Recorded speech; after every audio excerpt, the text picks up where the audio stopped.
Hola muchachos, buenos días o buenas noches o depende del tiempo en que ustedes estén observando este video. Este será nuestro último video, creo que es el más importante de nuestro curso de mecánica newtoniana y está asociada a la cinemática y dinámica de un cuerpo rígido. Aquí es diferente a lo que hemos visto hasta ahora, ya que analizamos cinemática, dinámica, trabajo y energía para partículas, ¿cierto? Objetos o cuerpos que son de cierta manera idealizados desde el punto de vista de partículas. En este contexto acá veremos todo lo que vimos anteriormente, cinemática, dinámica, energía, trabajo, etcétera, para objetos que ya no son considerados partículas, es decir, son cuerpos que de cierta manera son conformados por una cantidad grande de partículas, ¿ok? Y esos cuerpos, cuando son formados por un número grande de partículas, pues se conocen como cuerpos rígidos. Entonces, esos cuerpos rígidos van a tener ciertos comportamientos. Uno de ellos, y el más importante, es su rotación. ¿Ok? Y esa rotación, como les mostraré, va a estar asociada a un eje de simetría. ¿Ok?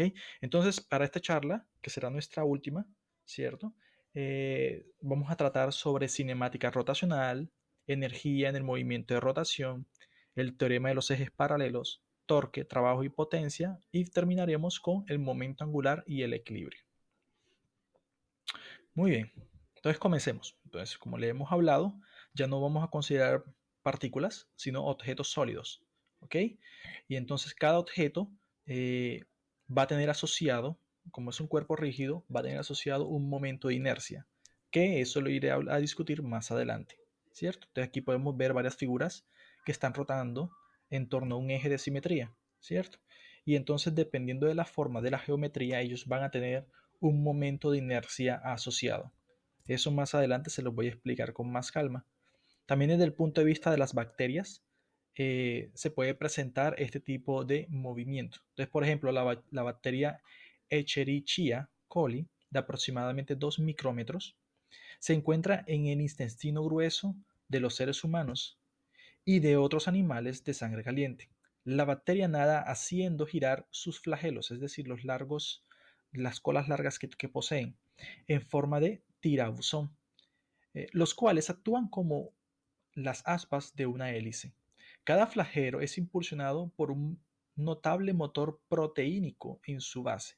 El motor hace girar al flagelo a rapideces angulares de 200 a 1000 revoluciones por minuto.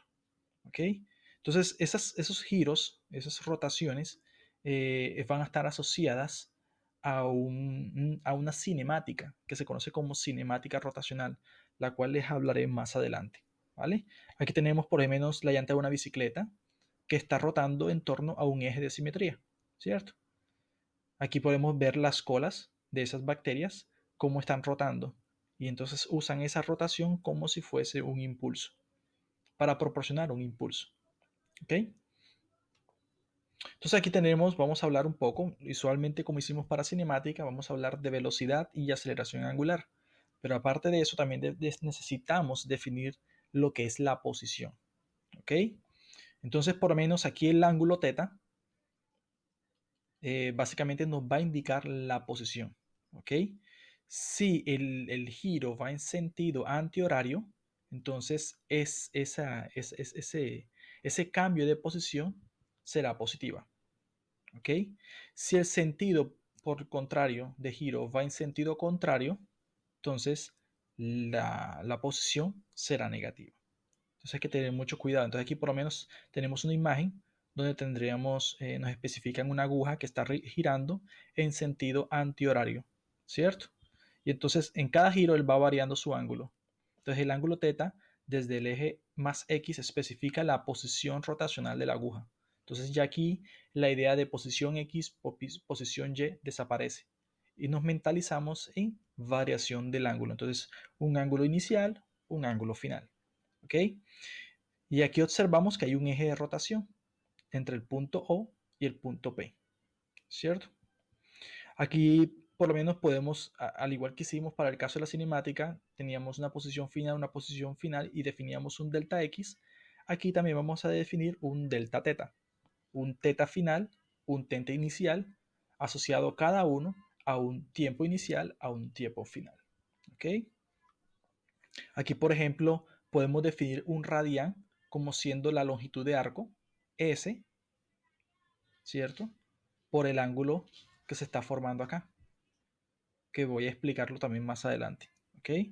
Entonces, un ángulo teta en radianes es la razón entre la longitud de arco S y el radio R. ¿Ok? Entonces, ¿se acuerdan que la longitud de arco se define como el producto del radio por el ángulo teta? Entonces, si conozco la longitud de arco y conozco el radio, puedo calcular el ángulo teta, ¿cierto?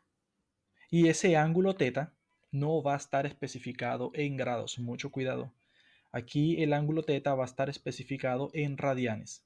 La razón es la siguiente. Observen que aquí tengo una relación entre unidades de longitud. Entonces, de cierta manera, esto aquí queda adimensional. Y esa adimensional se puede asociar a un radián. Radián es una unidad adimensional. Es decir, ustedes la pueden colocar o la pueden quitar. Si no aparece, entonces estamos hablando de radianes. Entonces, mucho cuidado con eso acá, porque eso va a ser importante en toda nuestra cinemática rotacional. ¿Ok? Y en todo lo que discutiremos del ángulos del cuerpo rígido.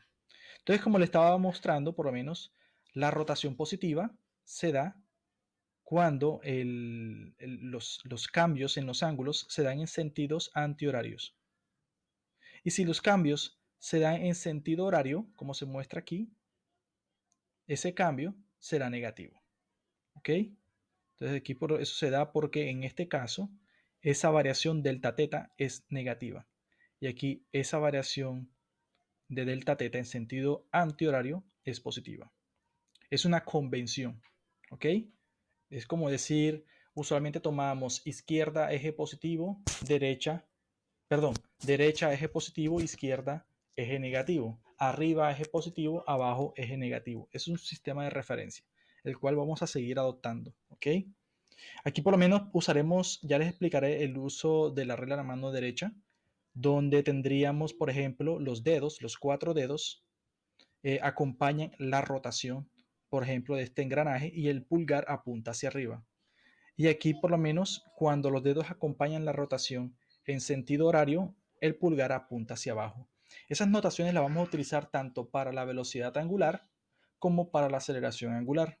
Eso se conoce como la regla de la mano derecha.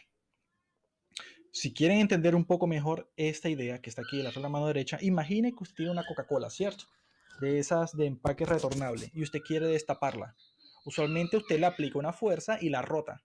Esa rotación, si usted la aplica con los 4 dedos y deja su pulgar suelto, usted va a observar que su pulgar, a medida que ustedes van destapando, apunta hacia arriba. Es decir, la tapa se desplaza hacia arriba. ¿Ok? Y ese dedo lo que te está indicando es la velocidad angular, la dirección de la velocidad angular. Pero después que ustedes se tomaron la Coca-Cola y la tapa, ustedes van a observar que su pulgar ahora apunta hacia abajo, y eso es porque el momento en que están cerrando, sus 4 dedos van en sentido horario. ¿Okay? Es un ejercicio bien interesante para que lo vean. Entonces, recordemos algo. Estamos hablando de que cuando el giro es en sentido antihorario, las variaciones de ese ángulo teta son positivas, entonces eso implica que la velocidad angular será positiva. ¿Ok? Porque la velocidad angular básicamente es el cambio de esos desplazamientos angulares con respecto al tiempo. De lo contrario, si la rotación, si los cambios de los ángulos se están dando en sentido horario, lo que va a suceder es que la velocidad angular sería negativa por la convención que hemos adoptado. ¿Ok? También hablaremos sobre la aceleración media o aceleración angular instantánea. Y eso también va a estar asociado a las variaciones de la velocidad angular. ¿Ok? Y también aplica el mismo sistema. La misma notación que les he comentado. ¿Ok? Vamos a explicar un poco formal de esto aquí. Entonces, rotación de cuerpos rígidos. Modelo idealizado de un cuerpo que tiene cuerpo y forma perfectamente definidos. La velocidad y la aceleración angular, pues lo que hemos hablado, en este caso será θ, será nuestra coordenada de rotación, es decir, va a reemplazar lo que es x o y, lo que habíamos trabajado antes. Si θ es positivo, entonces el sentido es antihorario. Si θ es negativo, el sentido es horario. θ será medido en radián. Mucho cuidado. θ no puede ser medido en grados. La razón es la siguiente. Calculamos la longitud de arco, que es SR por θ. Si despejamos θ, vemos una razón entre longitudes. S es una longitud. Y R también tiene propiedades de longitud. Entonces es una cantidad adimensional. Y eso define el radián. Y el radián básicamente es 360 grados sobre 2pi. Y eso les va a dar a ustedes 53.3 grados. Es decir, el radián, un radián, equivale a 53.3 grados. Si ustedes escriben el ángulo en grados, lo que va a suceder es que hay que tomar mucho cuidado con la conversión. Porque miren lo que equivale un radián. Un radián es 53.3 grados. Un radián no vale un grado. Entonces, mucho cuidado. Muy bien. La velocidad angular. La velocidad angular la denotaremos con la letra griega omega, ¿cierto? Y entonces ya ustedes sabemos, ya ustedes saben, ya lo hemos visto, podemos definir la velocidad angular media y la velocidad angular instantánea. La velocidad angular media o promedio, básicamente, es la variación entre posiciones angulares finales e iniciales, y esto me da un delta θ sobre un delta t. También tenemos la velocidad angular instantánea, que es básicamente tomar el límite de la velocidad angular media cuando el tiempo se hace muy pequeñito. Y eso implica que esa velocidad angular instantánea es la derivada de θ con respecto al tiempo, siendo θ, recuerdo nuevamente, nuestra parámetro de posición angular. Entonces, en un cuerpo rígido, todos los puntos giran en el mismo ángulo en el mismo tiempo. ¿Ok? Todos los puntos en un cuerpo rígido. Es decir, ya el concepto de partícula aquí desaparece. Ahora tenemos un conglomerado de partículas que se mueven en torno a ese cuerpo, porque ellas hacen parte de ese cuerpo. Muy bien. En cualquier instante, todas las partes de un cuerpo rígido en rotación tienen la misma rapidez angular. ¿Qué significa eso? Que si yo tomo una partícula que está, consideramos el ejemplo de la llanta, si tomo una partícula que está en el extremo de esa llanta, tendrá la misma velocidad angular que una partícula que esté cerca del eje de rotación. ¿Ok? Eso es lo que me está diciendo ese argumento. ¿Ok? Todas las partículas experimentan la misma rapidez angular. Las unidades de la rapidez angular es el radianes por segundo o 1 sobre segundo. Usualmente radianes, vuelvo y les digo, es una cantidad adimensional. Una revolución equivale a 2pi radianes. Una revolución por segundo sería 2pi radianes por segundo. Y una revolución por minuto, pues hacemos la conversión y eso sería un RPM, que es revolución por minuto, equivale a 2pi sobre 60 radianes por segundo. Entonces aquí por lo menos podemos también recordar lo que les mostré en la imagen al principio, y es que si la velocidad angular es positiva, si apunta al eje Z positivo, ¿cierto? Porque su dedo pulgar, recuerden el ejemplo de la gaseosa, cuando se está destapando, su pulgar apunta hacia arriba. Y aquí la velocidad angular es negativa si esta apunta hacia abajo. Es decir, recuerden como si tuvieran el ejemplo de la gaseosa, eh, después que estén colocando la tapa para sellarla nuevamente. Su pulgar apunta hacia abajo. ¿Ok? Entonces ya hasta el momento hemos hablado de posición angular y de velocidad angular. Vamos a definir ahora lo que es aceleración angular. Y la aceleración angular la definiremos con otra letra griega, que la llamaremos alfa.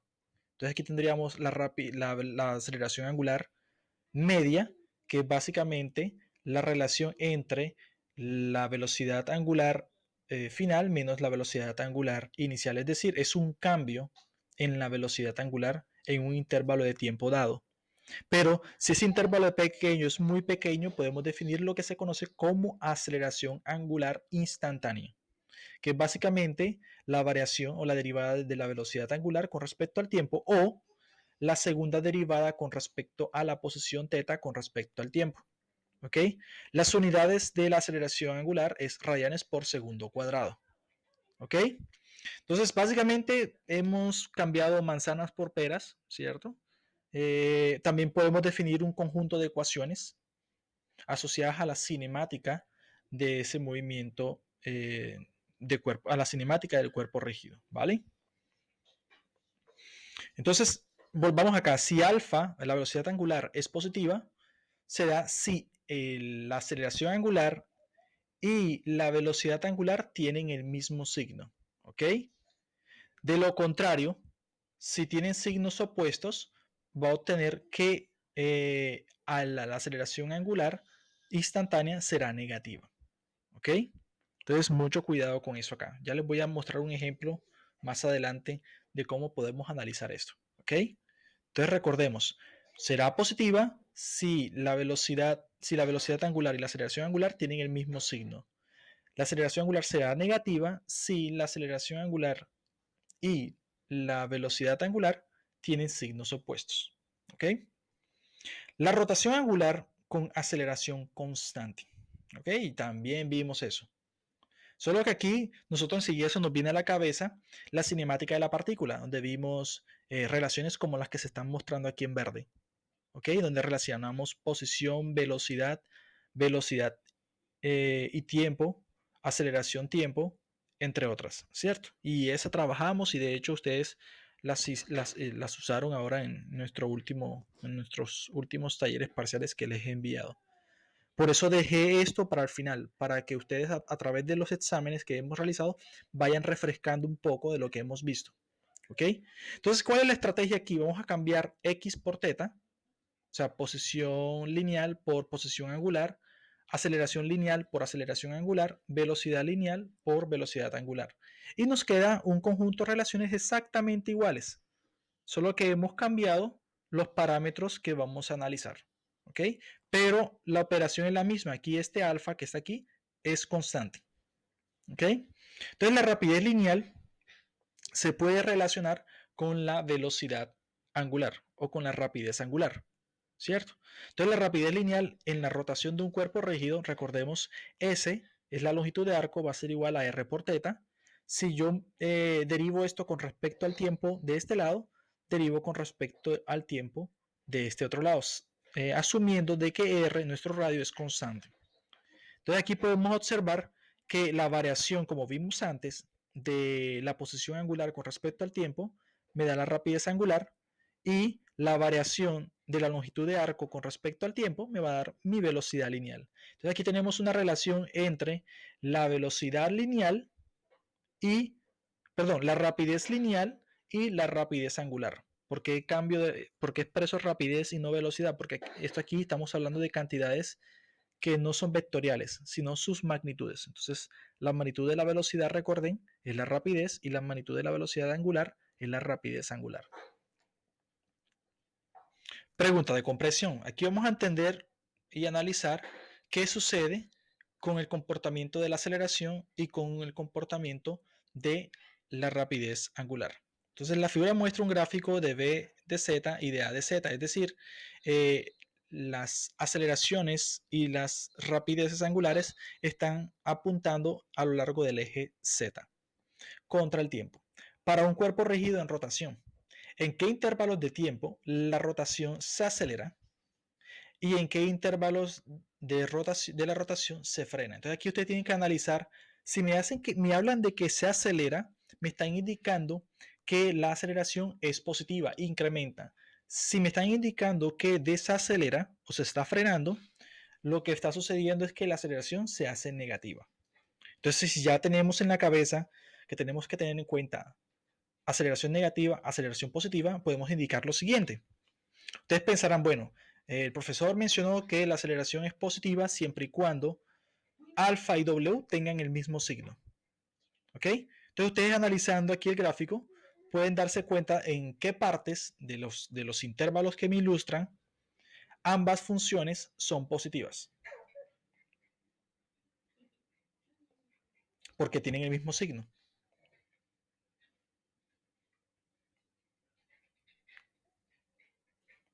y donde ellas serían negativas porque las funciones tienen signos contrarios. Bueno, imagino que pensaron un poco. Entonces aquí por lo menos en azul he marcado los puntos donde hay aceleración positiva, es decir, está acelerándose, y en rojo indica dónde se está frenando. ¿Ok? Entonces observen por qué azul estas dos y por qué rojo. Entonces azul es porque está acelerando y rojo porque está desacelerando. Entonces aquí observen ambas funciones del intervalo 0 a 2 están en el eje positivo. Son funciones que tienen el mismo signo. Aquí están, positivas ambas. Y aquí de 4 a 6, observen, todas estas dos funciones en este intervalo de 4 a 6, ambas están en el eje negativo, ¿ok? De z. Entonces son negativas, ambas. Como ambas tienen el mismo signo, la aceleración es positiva, entonces se está acelerando. En este caso que está acá, la rapidez angular está en el eje z positivo, mientras que esta que está aquí está en el eje z negativo. Entonces tienen signos opuestos. En este caso lo que está sucediendo es que está desacelerando. ¿Vale? Muy bien.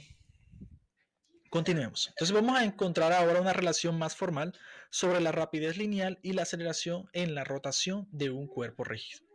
Entonces tenemos aquí un cuerpo rígido, ¿cierto? Cualquiera, que tiene una forma irregular, ¿cierto? Y ella está compuesta por un conjunto de partículas. Entonces uno lo que hace aquí es tomar una partícula localizada en el punto P y que esa partícula con respecto al eje de rotación de ese sólido como tal tiene una distancia r. Y entonces en su rotación, el cuerpo rígido que está aquí rota como un todo, describiendo unos ángulos θ. ¿Ok? Entonces la distancia que recorre el punto P del cuerpo, el ángulo θ está en radianes, recuerden eso. La rapidez lineal del punto P, que es la rapidez angular, está en radianes. Entonces tenemos una relación que les mostré anteriormente entre la rapidez lineal y la rapidez angular de una partícula en torno a su eje de rotación. Y esa partícula está en un cuerpo sólido. ¿Ok? Entonces recuerden algo. Dentro de ese sólido, todas las partículas tienen la misma rapidez angular. ¿Ok? Cosa contraria no sucede con su rapidez lineal. La rapidez lineal de cada partícula en ese sólido será diferente. ¿Ok? Entonces, mucho cuidado con eso acá. La aceleración, pues también la podemos calcular y esa aceleración puede ser definida como la suma vectorial de dos componentes, la aceleración radial, que es la centrípeta, y la aceleración tangencial. ¿Ok? Entonces, la radial, como mencionamos, nos indica dirección, cambio de dirección, y la tangencial nos indica cuál será ese cambio en esa rapidez, si incrementa o si se reduce. Eso lo vimos hace tiempo atrás. ¿Ok? Solamente estamos recordando. Entonces, recuerden, aquí hacemos un paréntesis. Miren cómo es lo correcto. S es igual a pi tercios por R en radianes y no 60 entre R. 60 por R. Porque 60 sería en grados. Entonces, mucho cuidado. ¿Ok? Se usa pi tercios, no 60 grados.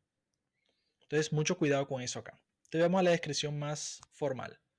Entonces, cuando un cuerpo rígido gira, todas las partículas describen un movimiento circular, ¿cierto? B, la velocidad es tangente a la trayectoria. La aceleración lineal en la rotación de un cuerpo rígido está asociada a dos contribuciones, aceleraciones tangenciales y aceleraciones radiales. Recuerden que estas dos aceleraciones son diferentes. Recordemos que la aceleración tangencial está asociada a los cambios de rapidez de la partícula y la aceleración tangencial, cuando es paralela a la velocidad, lo que está indicándome es que hay un incremento en la rapidez. Cuando la aceleración tangencial es antiparalela a la velocidad, entonces me está indicando que la rapidez disminuye. Entonces, la aceleración tangencial me indica qué tan rápido incrementa la tasa de cambio de ese objeto en rotación o qué tanto disminuye. O sea, los cambios en la rapidez. ¿Ok? Y esos cambios en la rapidez también los podemos expresar en función de la rapidez angular. ¿Ok? Y entonces esa variación de la rapidez angular con respecto al tiempo, nosotros ya vimos antes, describe lo que es la aceleración angular. Entonces la aceleración tangencial es igual a la aceleración angular por el radio. ¿Ok? Y ustedes se preguntarán, bueno, ¿y qué pasa con la aceleración radial? La aceleración radial nos indica el cambio de dirección, como también discutimos anteriormente. Y esa velocidad, eso es igual a la rapidez al cuadrado sobre r. Pero la rapidez angular, perdón, la rapidez lineal la podemos relacionar con la rapidez angular. Recordemos que es r por w, pero como está elevado al cuadrado, tendríamos r cuadrado por rapidez angular al cuadrado sobre r. Aquí cancela un r, queda r por rapidez angular al cuadrado. Entonces, la aceleración tangencial depende directamente de la aceleración angular, mientras que la aceleración radial depende directamente de nuestra rapidez angular. ¿Ok? Entonces, mucho cuidado con estas dos expresiones. Energía en el movimiento de rotación. Entonces, aquí tenemos dos ejemplos. Tenemos un eje de rotación, como se ilustra aquí, y tenemos dos pesas. Las pesas, unas se encuentran más próximas del eje de rotación, mientras que otras se encuentran más alejadas. ¿Ok? Entonces, en el primer caso, la masa cerca al eje implica momento de inercia pequeño y eso implica que va a ser mucho más fácil hacer girar el aparato. Mientras que en este caso tenemos las masas muy lejos, implica un mayor momento de inercia y será más difícil hacer girar el aparato. ¿Ok? Entonces aquí ya podemos observar que hay una dependencia directa del momento de inercia, ¿cierto? Para poder hacer el giro.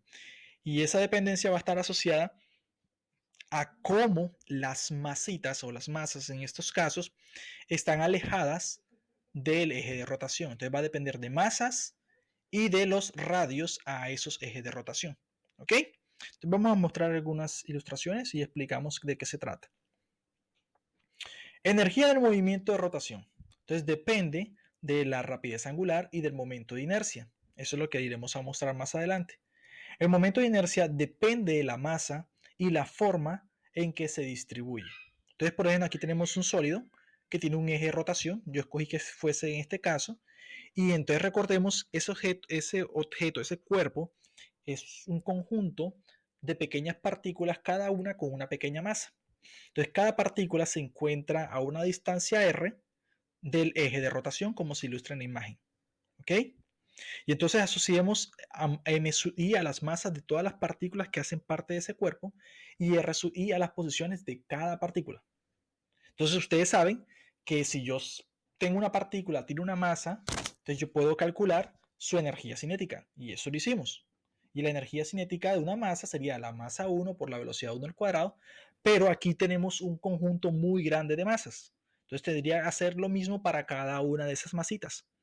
Y al final, la energía cinética de todo el sólido sería la suma de todas las masas con sus respectivas velocidades. Nada nuevo, algo que ya ustedes han trabajado. Pero recordemos que la rapidez lineal se relaciona con la rapidez angular mediante esta expresión que está acá. Entonces podemos reemplazarlas, ¿cierto? Entonces reemplazamos y entonces tendremos masa sub i en la posición r sub i por w cuadrado. Y ustedes se preguntarán, bueno, ¿y por qué aquí no le agregó un i asociado a la partícula? Y ustedes dirán, pero ¿cómo así? Eso no es posible. Entonces yo les recordaré que cada partícula, todas esas i partículas que están presentes dentro del sólido, tienen la misma rapidez angular. ¿Ok? Entonces lo único que va a variar aquí en su energía cinética va a ser las masas y sus posiciones en torno al eje de rotación. Y entonces esa sumatoria de masas y de posiciones me va a definir lo que se conoce como momento de inercia. Y entonces en este caso tenemos una nueva expresión para describir la energía cinética de un sólido. Y es básicamente un medio del momento de inercia por su rapidez angular al cuadrado. Entonces, todos implica en obtener ese momento de inercia. Y ya les adelanto, el momento de inercia va a depender de la forma y de dónde esté localizado el eje de rotación de mi cuerpo. ¿Vale? Vamos a hacer un ejemplo. Entonces aquí dice momento de inercia para diferentes ejes de rotación. Entonces tendríamos la pieza de una máquina, como se muestra en la figura, está formada por 3 discos unidos por puntales ligeros. ¿Qué momento de inercia tiene este cuerpo con respecto a un eje que pasa por el centro del disco A? Aquí. Es decir, aquí en el punto A, donde estoy señalando mi mouse y el aparato está molestando, hay un eje de rotación. Ese eje de rotación es el que sale hacia ustedes. ¿Ok? Entonces, estas piezas B y C están rotando en sentido antihorario o en sentido horario, dependiendo de la convergencia. O sea, hace esta rotación que les estoy indicando aquí. Porque el eje de rotación está saliendo perpendicular al plano de la pantalla del computador o del celular que ustedes estén observando este video. ¿Ok? Entonces tengamos eso presente.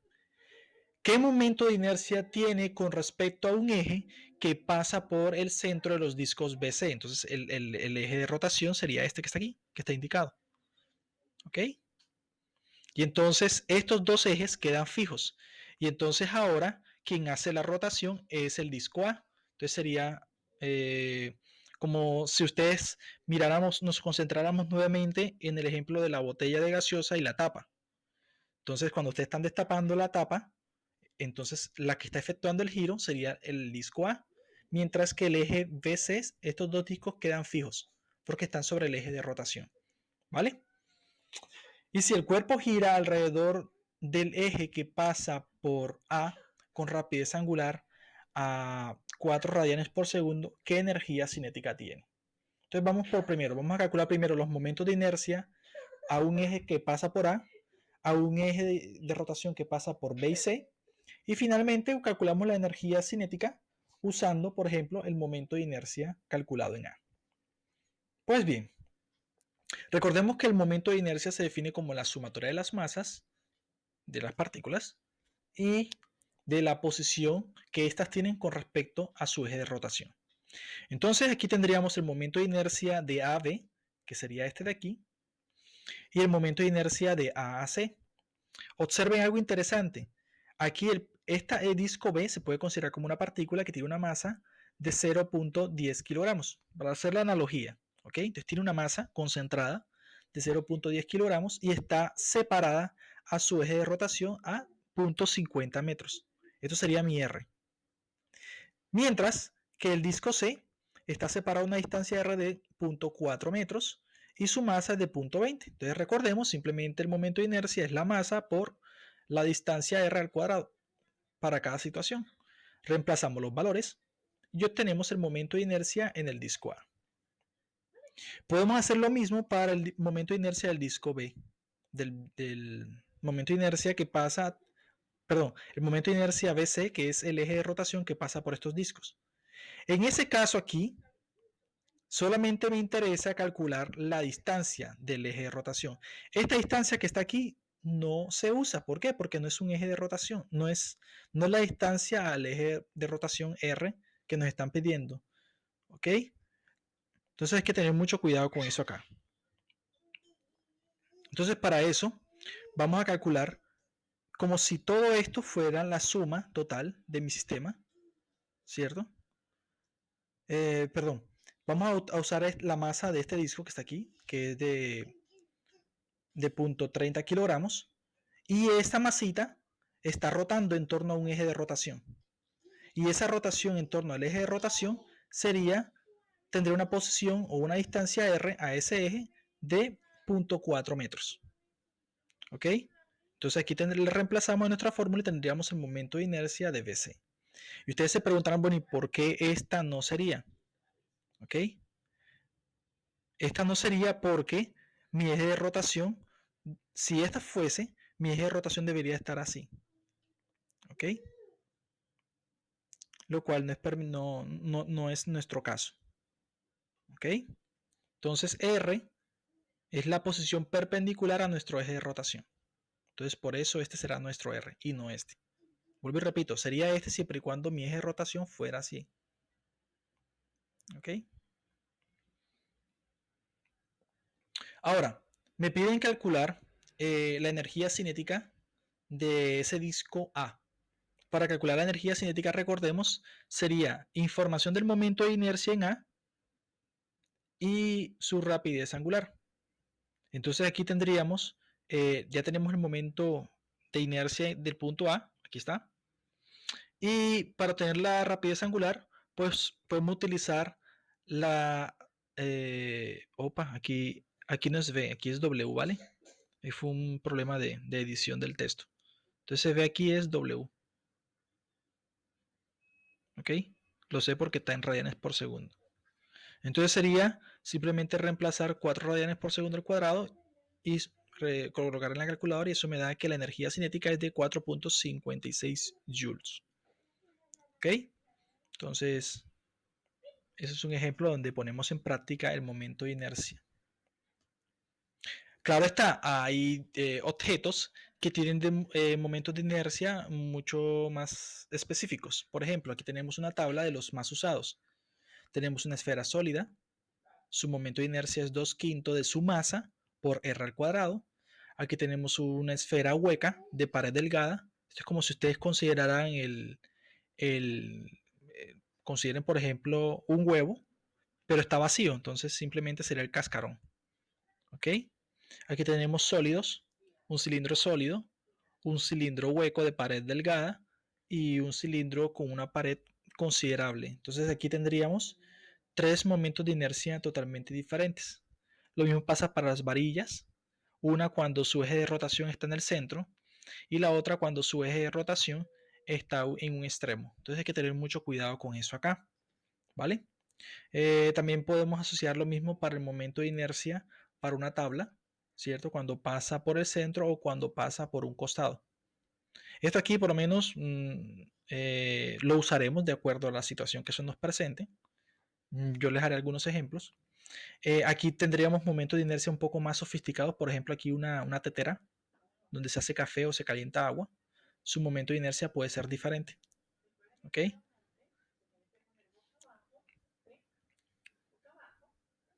Muy bien. Entonces, vamos a explicar algo importante y es el teorema de los ejes paralelos.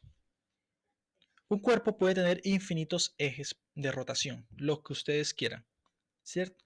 La relación entre el momento de inercia del centro de masa y el momento de inercia P separados por una distancia D se conoce como el teorema de ejes paralelos. ¿Dónde se puede aplicar ese teorema de ejes paralelos? Ustedes pueden aplicar el teorema de ejes paralelos para encontrar el momento de inercia aquí. Supongan que este es un eje de rotación paralelo al eje de rotación en el centro, ¿cierto? Entonces llamen esto de IP y esto de I del centro de masa. Calculen IP y con seguridad les va a dar este resultado. Es un cálculo muy sencillo. Pueden hacerlo cuando tengan tiempo. ¿Ok? Entonces, la forma o la relación que me permite calcular el momento de inercia paralelo al momento de inercia del centro de masa sería esta que está acá. ¿Ok? ¿Por qué yo sé que el centro de masa es este de aquí? Porque es un cuerpo con una simetría bien definida y su centro de masa está en la mitad. ¿Ya? Entonces, por eso sé que este momento de inercia aquí sería el momento de inercia de su centro de masa. Y este de aquí sería un momento de inercia paralelo. Lo cual, usando el teorema de ejes paralelos, usando esta información y el L medio que está aquí, puedo calcular el momento de inercia que está acá. Aquí está. La masa la conocemos, la distancia la conocemos, sería L medios al cuadrado. Y el momento de inercia del centro de masa, que sería este que está aquí. Si ustedes reemplazan, les va a dar esto. ¿Ok? Entonces, esta expresión me define o es definida por el teorema de los ejes paralelos. Esos cálculos de momentos paralelos, esos cálculos de momento de inercia que están aquí, se pueden hacer. Si tienen curiosidad, pueden hacerlo y se hace usando una distribución continua que va a depender del radio al cuadrado por un diferencial de masa. Y ese diferencial de masa puede ser asociado a una densidad volumétrica porque son sólidos, tienen un volumen bien definido. Y entonces esa densidad volumétrica es la variación de esas masas con respecto al volumen, a todo el volumen completo. Entonces, finalmente, ustedes pueden encontrar todas esas expresiones que están aquí atrás, en esta transparencia, usando esto que está aquí. Algunas veces es sencillo, otras veces no. ¿Vale? Ejemplo, un alambre ligero y delgado se enrolla alrededor del borde de una rueda, como se muestra en la figura. La rueda gira sin fricción alrededor de un eje horizontal fijo que pasa por su centro, es decir, ese eje de rotación está saliendo hacia nosotros o entrando hacia el tablero, la pantalla de nuestro computador, celular, etc. La rueda es un disco uniforme de radio R. Del extremo libre del alambre se encuentra suspendido un objeto de masa de 4.2 kilogramos. El sistema se libera de reposo y el objeto desciende con aceleración constante, una distancia de 3 metros en 2 segundos. ¿Cuál es la masa de la rueda? Esta masa de que está acá. Entonces vamos a calcularlo. ¿Ok? Entonces aquí tenemos la imagen, parte de reposo, entonces tiene una rapidez angular inicial 0. Y este cuerpo que está acá describe una posición inicial 0 y una velocidad lineal 0. Entonces son nuestras condiciones lineales, iniciales. Luego de haber transcurrido un tiempo, hizo una rotación, entonces tendría una velocidad angular final, que es la que me están pidiendo. Tiene una velocidad lineal final, que tampoco la conocemos, pero sabemos que se ha desplazado una distancia final de menos 3 metros. ¿Por qué de menos 3 metros? Porque tomé esto como mi eje de referencia, mi cero. Por debajo de mi cero, las posiciones serán negativas. Entonces aquí tengo las masas, el radio de la esfera, de la rueda, perdón, la posición final que es menos 3 metros por segundo y el tiempo en que hace dicha trayectoria este bloque que está aquí. Y entonces nosotros usamos lo que usualmente hemos trabajado, YF menos YI igual a un medio de la velocidad final menos la velocidad inicial por tiempo, ¿cierto? Cinemática. Y entonces esas posiciones iniciales y velocidades finales se cancelan y entonces de aquí puedo obtener mi velocidad final en Y, ¿cierto? ¿Cómo obtuve yo eso? Recordemos que la velocidad es la variación de la posición con respecto al tiempo, ¿cierto? Y como el tiempo es el final inicial partió en 0, entonces el final sería 2. Reemplazamos esos valores aquí, tendríamos la velocidad final en Y. ¿Ok? Con esa velocidad final en Y, podemos calcular perfectamente la rapidez angular, como se muestra aquí. Y entonces esa rapidez angular esa rapidez angular es igual a la rapidez lineal en Y con respecto sobre R. Reemplazamos los valores y tendríamos esa rapidez. Bueno, en este caso sería velocidad angular. ¿Ok? Y entonces, observen, es negativa porque la rotación es en sentido horario. Si fuese en sentido antihorario sería positiva. Entonces ya tenemos esto acá, podemos usar conservación de la energía, la más general que hemos definido. Y aquí tendríamos cinética, potencial y las fuerzas y los trabajos efectuados por otras fuerzas. En este caso, fuerzas disipativas, pero como aquí no hay, entonces es cero. La energía cinética inicial y potencial son cero por nuestras condiciones iniciales. Entonces todos tendríamos aquí cero, todo, igual a la energía cinética final más la energía potencial final.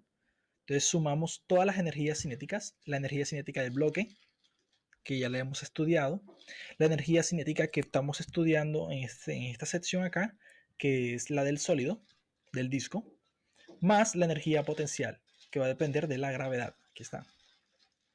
Y entonces podemos de aquí despejar el momento de inercia para calcular.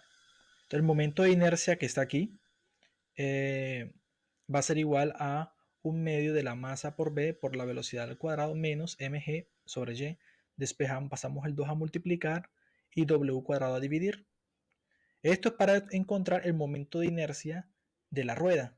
¿Por qué tenemos que calcularlo? Porque en nuestra tabla de valores que les mostré anteriormente no está el momento de inercia de esa tabla. Entonces uno hace conservación de la energía para obtener ese momento de inercia. Y aquí está. Entonces ya obtuvimos el momento de inercia. Entonces podemos asociar que el momento de inercia de un disco sólido es I igual a un medio de m por r cuadrado. Es algo parecido a lo que está aquí. No, no está la del disco.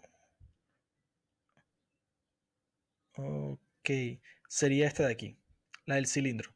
El disco es considerado un cilindro de longitud muy pequeña, ¿vale? Entonces, ya usando esa información del momento de inercia y usando nuestras tablas que están acá, podemos encontrar la masa, porque sabemos el radio, ¿cierto? Conocemos el radio del disco, conocemos su momento de inercia, despejamos la masa y la masa es de 46.668 kilogramos, ¿vale? Entonces así la mayoría de los ejercicios operan de la misma manera, ¿ok? Ejercicio de práctica. Entonces una varilla delgada uniforme de masa M y longitud L se dobla por su centro de manera que los dos segmentos son ahora perpendiculares entre sí.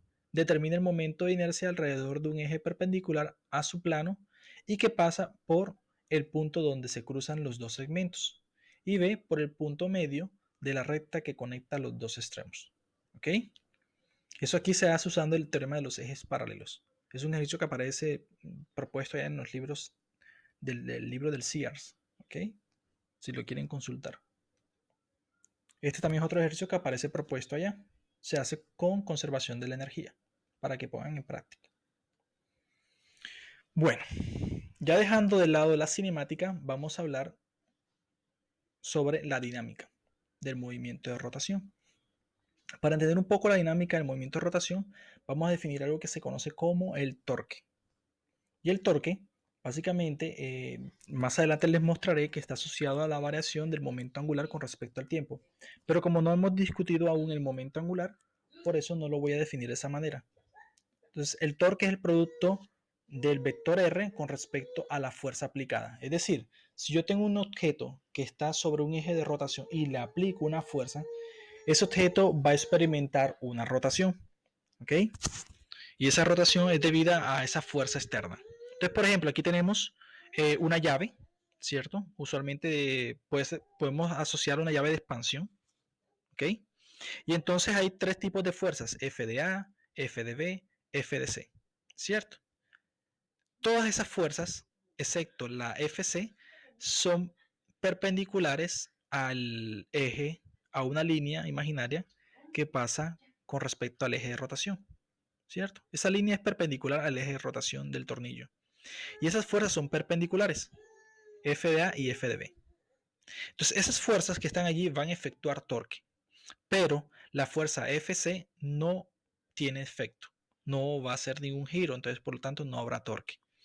Entonces, la fuerza cercana al eje de rotación no es muy efectiva, es decir, ustedes van a necesitar mayor trabajo para hacer una rotación, mientras que acá, mientras más lejos me ubique, será más efectiva, será mucho más suave. ¿Ok? Esta Fs que está acá, pues no efectúa torque. Una forma de verlo geométricamente sería usando la regla de la mano derecha. El primer dedo es el vector A, el segundo dedo es el vector B, ¿cierto? Si ustedes observan, el vector A sería R, ¿ok? Entonces ustedes pueden apuntar hacia donde apunta R, que es saliendo, aquí, saliendo en esta dirección, y B, el dedo B sería el medio, apunta hacia la fuerza F. Entonces ustedes observarán que el eje de rotación, el torque, va en sentido antihorario, si ustedes lo ven desde arriba. Aquí por lo menos tenemos una animación, como ustedes pueden observar. R, F, R, F. B, lo que está en verde o en azul son las fuerzas. Si ustedes acompañan usando la regla de la mano derecha, como se ilustra aquí, ustedes puedan darse cuenta que el dedo, el pulgar hacia arriba o hacia abajo les va a indicar la dirección del torque. ¿Ok? Aquí por lo menos tenemos el caso de un sólido que tiene muchas partículas, ¿cierto? Y entonces yo puedo tirar de ese sólido con tres tipos de fuerzas diferentes, F1, F2 y F3. ¿Ok? Entonces aquí hay que tener muy en cuenta es el brazo de palanca.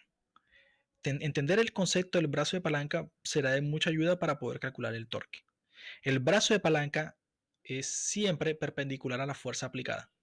Entonces, por eso aquí L1 y L2 son brazos de palanca. Y esos brazos de palanca, ellos deben estar conectados con la fuerza que está siendo aplicado, con el eje, con la extensión del eje al cual la fuerza está siendo aplicada y el eje de rotación.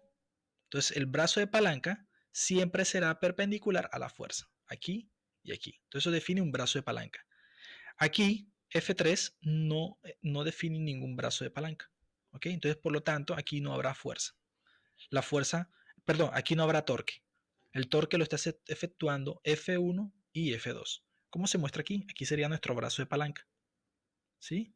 El brazo de palanca y la fuerza. ¿Por qué sé que es un brazo de palanca? Porque la fuerza es perpendicular. ¿Vale? Entonces aquí tiene F1 tiende a provocar una rotación en sentido antihorario alrededor del punto O, por lo que su torque es positivo.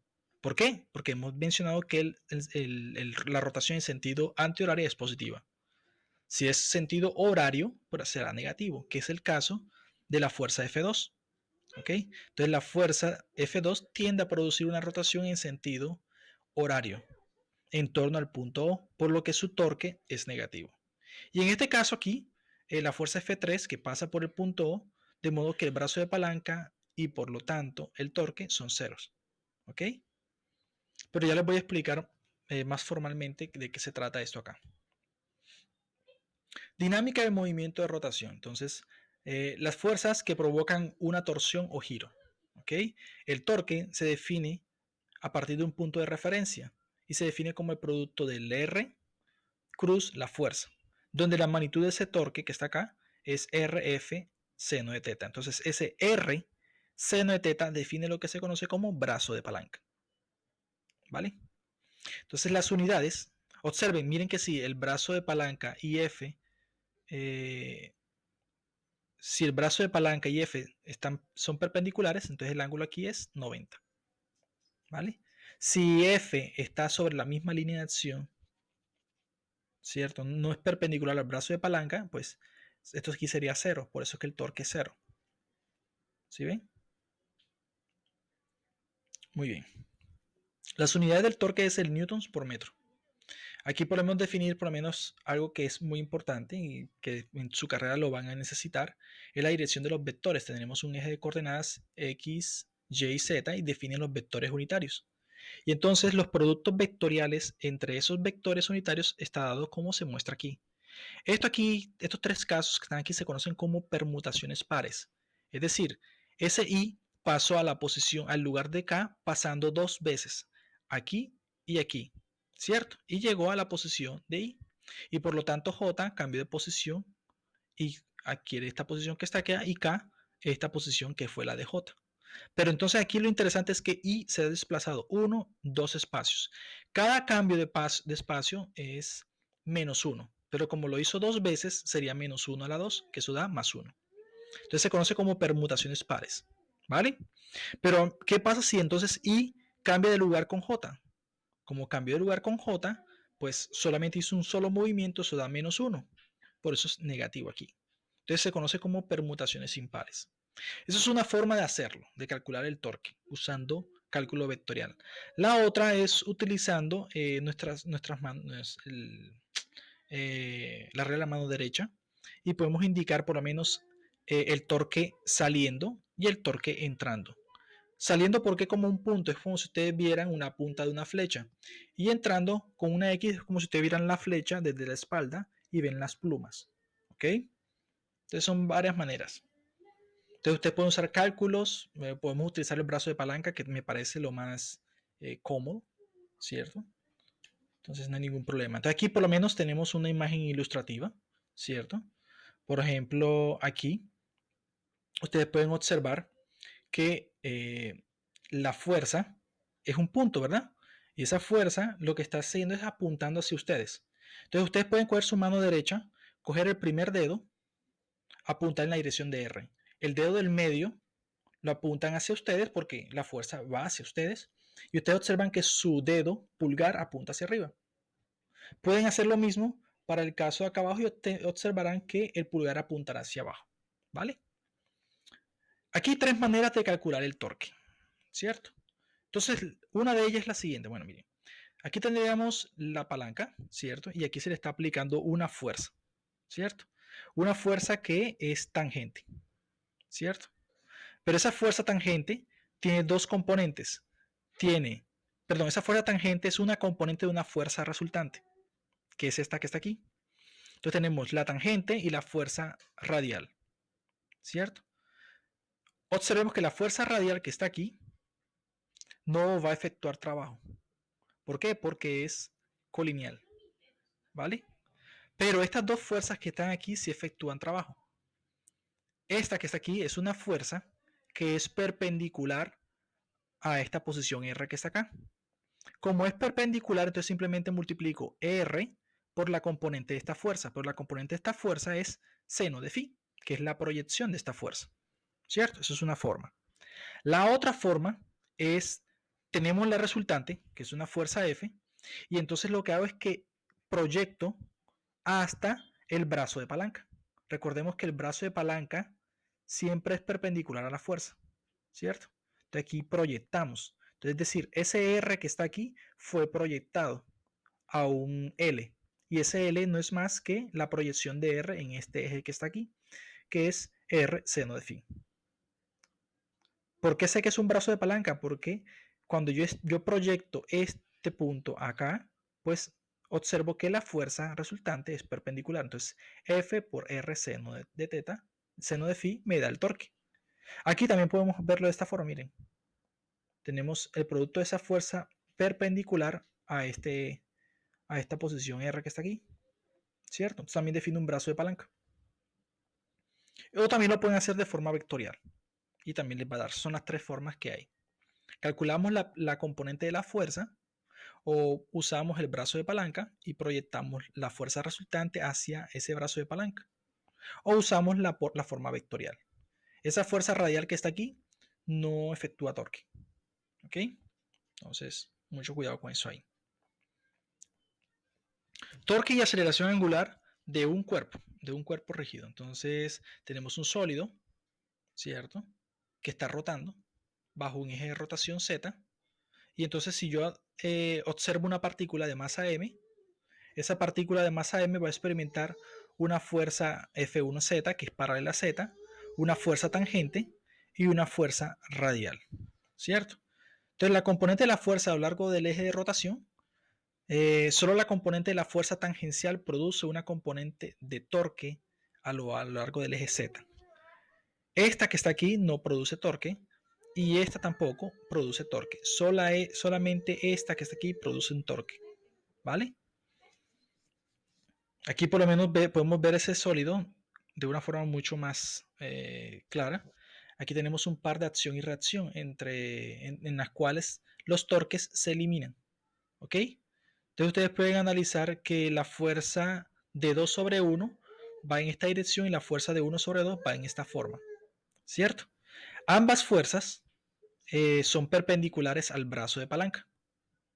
¿Cierto? Pero una apunta en dirección contraria a la otra.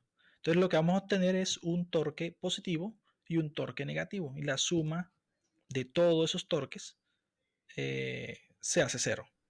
¿Ok?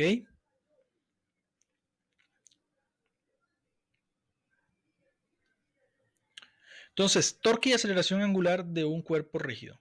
Sea m1 la masa de una partícula 1 localizada a una distancia r con respecto a un origen, O, y r1 con respecto a su eje de rotación.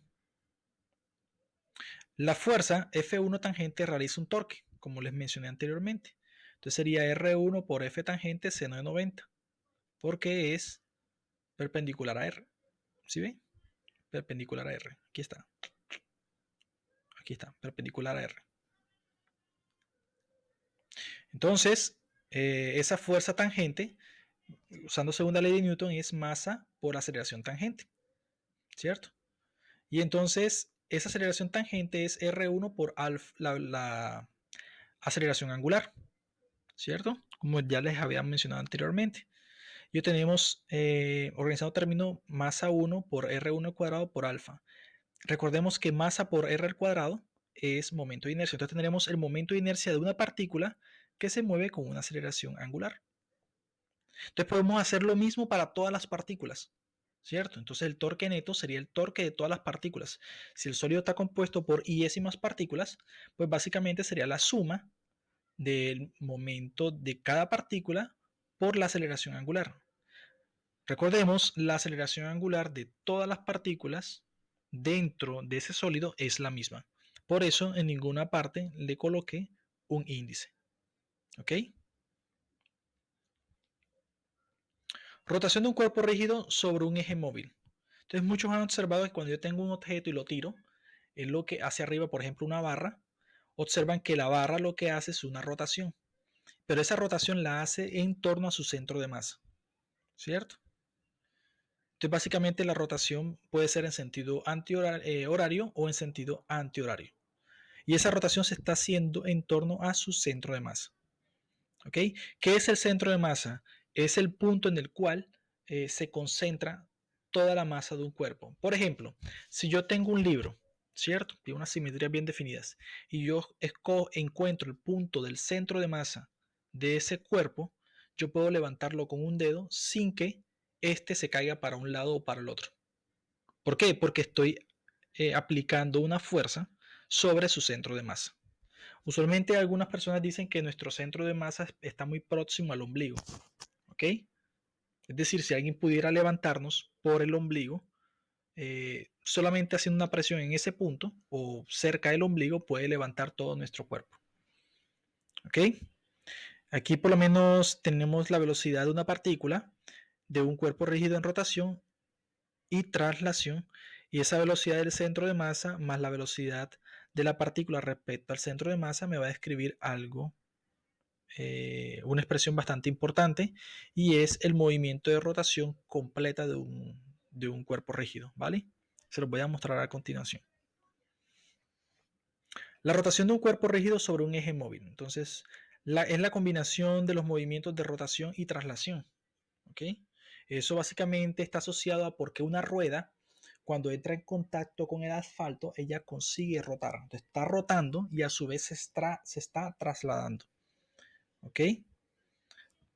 Entonces, la rotación de un cuerpo rígido sobre un eje móvil es la combinación de los movimientos de rotación y traslación. Entonces, la traslación del centro de masa y aparte dentro de ese movimiento de rotación y traslación tenemos traslación del centro de masa y el eje de rotación localizado en el centro de masa. Entonces, sea VCM la velocidad del centro de masa, VI' la velocidad de la partícula con respecto al centro de masa y VI la velocidad de la partícula, que es básicamente la suma de todo, la rotación y la traslación, tal como se muestra aquí. Entonces tendríamos velocidad del centro de masa, o sea, el objeto se mueve como un todo, y la velocidad de la partícula con respecto al centro de masa. Entonces podemos utilizar la energía cinética que hemos trabajado anteriormente. Reemplazamos aquí.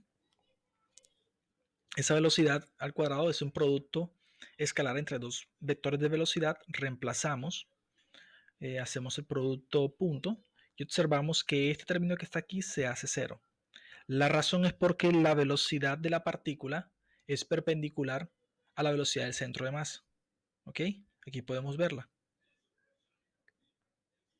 ¿Ya? La velocidad de la partícula es perpendicular a la velocidad del centro de masa. Por eso que aquí esto se hace cero.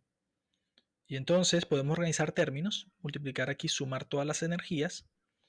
Aquí tenemos una suma de masas de cada partícula asociados a sus velocidades. Y eso ya lo vimos anteriormente. ¿Ok? Puede ser escrito en función de la rapidez angular. Recuerden que la rapidez angular de todas las partículas es la misma dentro del sólido. Y esto aquí simplemente queda definido como el momento de inercia. Pero ese momento de inercia aquí será el momento de inercia del centro de masa. ¿Vale? Y esto que está acá sería básicamente la suma de todas las masas de cada partícula. Y eso define la masa total del sólido. ¿Por qué el momento de inercia del centro de masa aquí? Porque al principio mencionamos que ese VI' es la velocidad de cada partícula con respecto al centro de masa. ¿Ok? Entonces, esa es la energía cinética de un cuerpo que tiene rotación y traslación. El ejemplo, imaginen que ustedes tienen en sus casas, el piso está inclinado, ¿verdad? Y entonces ustedes colocan por lo menos un cilindro. Entonces, cuando ustedes colocan el cilindro en el piso, él comienza a rotar. Entonces, está rotando, pero a su vez está trasladándose. ¿Okay? Eso también va a estar asociado a que hay una fuerza de fricción interactuando con ese sólido, que es el punto que iremos a discutir a continuación, ¿vale? O más adelante. Entonces, algo que está asociado a ese movimiento se llama rodar sin resbalar. Es una condición para que el objeto ruede sin resbalar. Y esa condición es que la velocidad del centro de masa es igual a R por W. Entonces la rotación instantánea es el punto donde comienza la rotación. En ese punto, su momento de inercia está definido de esta forma, que recordemos es nuestro teorema de ejes paralelos. Entonces aquí tenemos el ejemplo, miren, aquí tenemos traslación y rotación, ¿cierto? En la traslación, pues todas las partículas se mueven en la misma dirección con respecto al centro de masa, ¿vale? Sin embargo, en la rotación, las partículas van a experimentar una velocidad con respecto a ese centro de masa. Y esa velocidad, como ustedes podrán observar, cambia de dirección, ¿ok?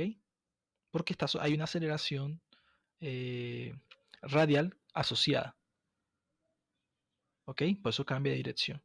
Pero ustedes observarán, comparando aquí, V3 y V1, si ustedes observan, se pueden asociar a las velocidades de los centros de masa. Aquí sería negativa, V1', y aquí V3 sería positiva, ¿cierto? Pero estas dos que están acá no necesariamente están asociadas a esas velocidades, sino que forman, si nosotros comparamos, forman una velocidad de cierta manera que forma 45 grados. ¿Ok? Aquí también un ángulo que forma 45 grados con respecto a este eje de rotación. Sería la suma vectorial de de estos dos movimientos. ¿Ok? Sin embargo, el punto clave está aquí, que es el momento de inercia que estamos calculando en el punto 1. La rueda está instantáneamente en reposo, en el punto donde hace contacto con el suelo. ¿Ok? Entonces, ese momento de inercia lo podemos calcular aquí. Tendríamos el momento de inercia del centro de masa, que sería el momento de inercia calculado con respecto a este eje, más la masa del sólido por la distancia d al cuadrado. Pero esa distancia d cuadrado sería ¿quién? R. ¿Ok? Entonces ya tenemos el momento de inercia en ese punto. ¿Ok? Y es en el punto donde comienza la rotación. Y entonces la energía cinética, recordemos, es un medio del momento de inercia por la rapidez angular, la rapidez angular al cuadrado. Reemplazamos, obtenemos estas expresiones que están acá. Y lo interesante es que es el resultado que obtuvimos anteriormente, ¿cierto? Que está asociada a la rotación de un cuerpo rígido. Y básicamente es la combinación de rotación y traslación, ¿vale? Vamos a poner en práctica eso que hemos visto. Entonces, una bola de bolo sólida rueda sin resbalar bajo una rampa que está inclinada un ángulo beta, no B, sino beta, con la horizontal. ¿Qué aceleración tiene la bola y cuál es la magnitud de la fuerza de fricción sobre esta? Trate la bola como una esfera sólida, uniforme, despreciando los agujeros. ¿Ok? Entonces, si me hablan que la bola rueda sin resbalar, es que hay una fuerza de fricción asociada. Eso no hay discusión. ¿Cierto? Entonces, hay que mencionar primero que la aceleración lineal va en este sentido, ¿cierto? Entonces vamos a tomar la positiva. Y esa aceleración lineal es el radio por la aceleración angular. Eso ya lo hemos trabajado anteriormente. Entonces, esa aceleración lineal es la aceleración del centro de masa, la que me va a describir a mí la traslación. ¿Ok? La rotación está asociada a algo que se llama el torque. Y eso es lo que vamos a analizar más adelante. ¿Ok? Entonces vamos a hacer el diagrama de cuerpo libre. ¿Ok? Observemos que si la pelota, si la bola de bolo va en este sentido, observen, ya va a rodar en sentido antihorario. ¿Y qué dijimos? El sentido antihorario es positivo. Aquí está. ¿Cierto? Entonces vamos a calcular con respecto al centro de masa, vamos a hacer el diagrama de cuerpo libre. Entonces hay una normal hacia arriba, está el peso, que sería la componente del peso. Ya hemos trabajado con eso, ya usando diagramas de cuerpo libre. Hicimos la proyección aquí en Y y en X. ¿Ok? Y la fuerza de fricción pues va a ir en dirección opuesta a su movimiento. Como ella se está moviendo en esta dirección, la aceleración, la fuerza de fricción va en sentido contrario a su movimiento. Ya aquí ustedes observan que esto que está aquí es un brazo de palanca, porque la fuerza de fricción es perpendicular. Entonces tendremos el brazo de palanca. Entonces podemos ya calcular el torque. Miren, el torque es el brazo de palanca por F de S. Y el brazo de palanca aquí es R, el radio, ¿cierto? Por F sub S. Seno del ángulo que forman. Y el ángulo que forman es 90 grados. ¿Ok? Pues vamos a hacerlo. Aquí tenemos la imagen, tenemos el diagrama de cuerpo libre. Vamos a recordar lo siguiente: la fuerza, según la ley de Newton, sería F igual a masa por aceleración, ¿cierto? Pero también el torque se define como el momento de inercia por alfa. Esto también aquí es segunda ley de Newton, pero para objetos en rotación. ¿Ok? Entonces ya sabemos operar esto. ¿Qué hacemos? Usamos el diagrama de cuerpo libre, miramos la suma de fuerzas a lo largo del eje X y la suma de fuerzas a lo largo del eje Y. Eso lo hemos hecho. Es cero aquí porque no hay aceleración a lo largo del eje Y. Y aquí la masa por aceleración es positiva porque hemos escogido que en esta dirección es positiva. Por lo tanto, esta componente del peso es positiva y la dirección de la fuerza de fricción es negativa, porque estamos siguiendo la convención de la aceleración. Aquí la componente del peso va hacia abajo, es negativa, y la normal va hacia arriba, es positiva. Son nuestras convenciones. Para el torque, observemos, sería el brazo de palanca por la fuerza. Fuerza por el brazo de palanca y cuyo ángulo es 90 grados. Y entonces eso da 1 y te queda simplemente F de S por R. ¿Ok? Y entonces ese torque va a ser igual al momento de inercia por alfa. ¿Cierto? Aquí está. Pero alfa, la velocidad angular, la aceleración angular, perdón, se define como la aceleración lineal sobre R. ¿Ok? Aquí hemos denotado esas aceleraciones con respecto al centro de masa. Y entonces de aquí podemos encontrar, de esta expresión que está aquí, podemos despejar F de S. ¿Cierto? Y entonces podemos reemplazar el momento de inercia de esa esfera. Podemos considerar el momento de inercia de la esfera de la tabla que les mostré, que es 2/5 m de r cuadrado. Es una esfera sólida o hueca. Déjenme y les confirmo cuál consideramos acá. Consideramos una esfera sólida. Consideramos a la bola de boliche una esfera sólida.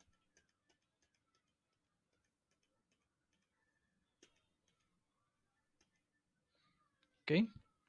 Y entonces los R se cancelan y queda simplemente la fuerza de fricción como 2/5 de la masa por la aceleración lineal del centro de masa. ¿Ok? Entonces, esa masa por aceleración la podemos reemplazar en 1. Y me quedaría algo como esto. Las masas se cancelan y yo tengo que la aceleración es igual a 5 séptimos de g seno de beta. Entonces miren que va a depender netamente de la gravedad y del ángulo de inclinación. ¿Ok? Qué interesante, ¿no? Solamente depende de la inclinación y de la gravedad. Si sustituyen esta aceleración que encontramos aquí en 4 en 3, podemos encontrar que la fuerza de fricción es igual a 2 séptimos de mg por seno de beta. ¿Okay? Entonces aquí hemos utilizado lo que es el concepto de rotar y trasladarse. ¿Okay? Y para eso usamos las leyes de Newton. La segunda ley de Newton para un objeto que se está moviendo como un todo, como si fuese una partícula, porque todo el movimiento se concentra en su centro de masa. Y la rotación, que también se conoce como segunda ley de Newton, pero para objetos sólidos.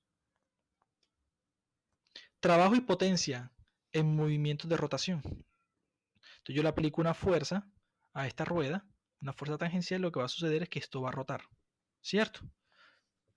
En vista superior sería algo como esto. Entonces esa fuerza hace que experimente una traslación. Si la traslación y la fuerza van en la misma dirección, me va a definir un trabajo, en este caso positivo. Recuerden que si el desplazamiento y la fuerza apuntan en la misma dirección, efectúa un trabajo positivo. En caso contrario, será un trabajo negativo. ¿Ok? Entonces, si conocemos el trabajo, podemos también definir potencia. Entonces, vamos ahí a llegar a eso.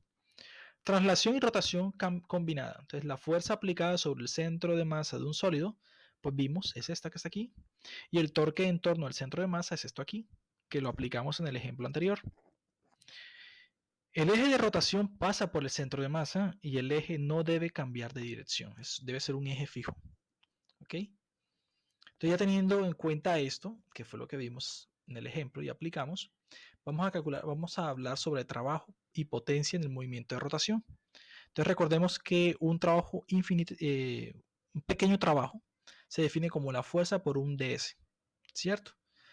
Si estas dos fuerzas, como en el caso que estamos viendo, son colineales, perdón, si esta fuerza y ese desplazamiento apuntan en la misma dirección, pues el ángulo que forman es cero, ¿cierto? Entonces el trabajo es positivo.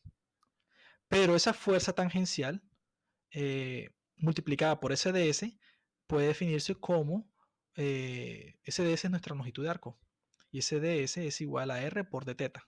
Entonces simplemente hemos reemplazado aquí. Y entonces esa fuerza tangencial por r me va a definir ¿qué? Un torque. ¿Ok? Porque la fuerza tangencial y r forman un ángulo de 90 grados, siendo entonces mi radio el brazo de palanca. Entonces por eso puedo escribir el torque. Entonces podemos integrar ese trabajo para encontrar el trabajo total entre los puntos 1 y 2 y encontramos que el torque, si es constante, el trabajo sería básicamente la diferencia de esas posiciones angulares. En el caso de que no lo sea, que el torque no sea constante, pues ya la cosa es un poco más sofisticada.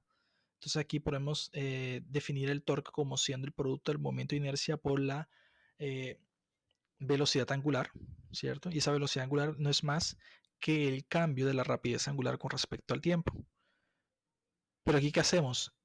La derivada de teta con respecto al tiempo, aquí es tiempo, no y, me va a definir ¿qué? La rapidez angular. Y entonces el trabajo va a ser igual a la integral de esos dos puntos que están asociados a su rapidez angular 1 inicial y final. Y entonces nos va a dar que en el caso, cuando el torque no sea constante, el trabajo va a ser igual a la energía cinética rotacional. Y vea qué interesante, se sigue preservando lo que ya habíamos observado antes, que se conoce como el teorema del trabajo y la energía. También se preserva para un sistema de cuerpo rígido. Entonces, hemos repetido lo mismo una y otra vez, solo que hemos cambiado algunos parámetros, pero la física es muy parecida. ¿Ok? Entonces ustedes saben que la potencia se define como el cambio del trabajo con respecto al tiempo. ¿Ok? Entonces, si yo hago eso, usando lo que ya hemos encontrado, vamos a encontrar que ese cambio del trabajo con respecto al tiempo define potencia y esa potencia va a ser igual al torque por la rapidez angular. O, hablando un poco más formal, sería el producto punto, la potencia sería el producto punto del torque por la rapidez angular.